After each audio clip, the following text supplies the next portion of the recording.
How to connect Instagram to Facebook page. So all you have to do is to go directly to your Instagram application here and to lead you to your home area, right? Now, the next thing that you want to do is on the bottom part, you will see your profile icon there. Tap on that, and then on the upper right, you will see three dash lines there.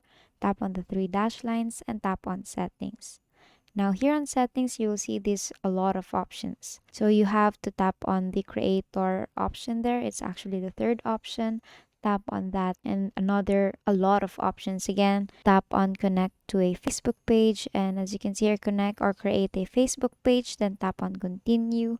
And since I have linked my Instagram application to my Facebook, then if that Facebook has a Facebook page, you can now choose your Facebook page. But if you want to create a new Facebook page, just tap on create a new Facebook page for your Instagram there. Since I already have my Facebook page here, choose this one and then tap on done. And then just tap on done on the upper right there. And basically that is how you connect Instagram to Facebook page. And that is all for today.